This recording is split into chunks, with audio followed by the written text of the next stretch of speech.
Mike Tyson inspired me a little bit because, you know, what is he, 58? 58, yeah. And Yeah. looks as explosive as ever. Yeah. I wouldn't want to be Jake Paul walking up in there tomorrow night, man. That's going to be... How do you think he's going to do?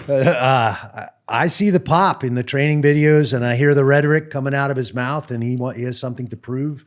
With Jake, we have to admire Jake for stepping up, poking Dana White in the chest about fighter pay and all the other stuff that he's shining a light on. And certainly he's fighting some of our brothers like Tyron Woodley and some of the guys that we know, Ben Askren from the MMA world, with a goal in mind to give himself a platform and a name. And I wasn't too keen on that, frankly, from the start. But he has shined a light on the disparaging difference between boxers and MMA fighters. And some of those guys that we just mentioned made more money from those single boxing matches than they've ever made in MMA. Right. So I have to get behind a guy like Jake Paul for that, for shining a light. A lot of us haven't been willing to put it on the line, to be the Kurt Flood, if you will, of MMA, and really kind of put their careers on the line to shine a light on that. Now the class actions being certified and that's, and all that's been going on, and shining a light again on some of the same issues. Horrible contracts, very restrictive, no transparency in our sport. Does anybody know how much any of these promoters are making off any single event? I can tell you what the fighters are making off any single event. It's under 20%. Show me another professional sport in our society where that's the case. It's ridiculous. So, are you involved in that antitrust lawsuit? I'm not. I'm in the class. I'm part of the class. I chose, because I was done, not to step up and be a named plaintiff and do an affidavit and be one of the guys like Nate Corey and Carlos Newton, and some of these guys are named plaintiffs in the class action. They approached me about doing that because I was one of the first guys to chirp about fighter pay and about these crappy contracts. When they signed and bought the company in 2001, you know, I kind of got on the outs with them right away over their ancillary rights and the stuff that they're in those contracts, and then took them to task over that stuff again in 2006. I knew I wasn't being told the truth, and so still to this day, persona non grata with the company. Haven't been to a UFC since 2012. Oh, wow.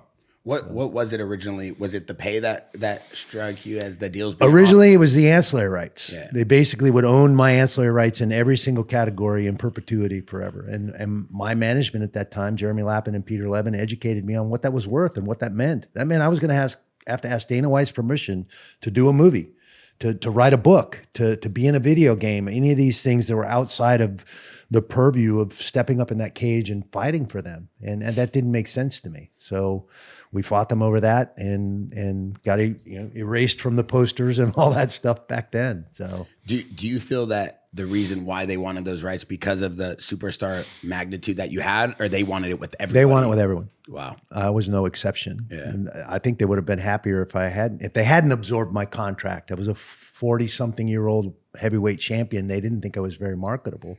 And they were constantly trying to get rid of me, trying to get me beat by Pedro Hizzo. Signed him to a 9-fight deal. Biggest deal anybody had signed at that time. So obviously it went my way, and they would have liked to have gotten rid of me, but couldn't.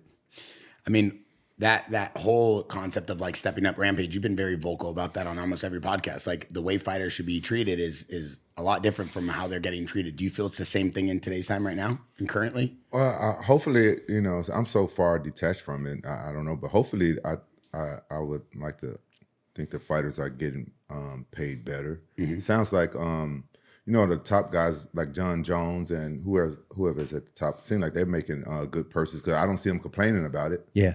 And that's one of the tactics they use. There's these independent contractor side deals basically for more money. So what the public purview sees John Jones or some of these big fighters making, there's side deals involved, and they get paid. That's how they keep those guys quiet.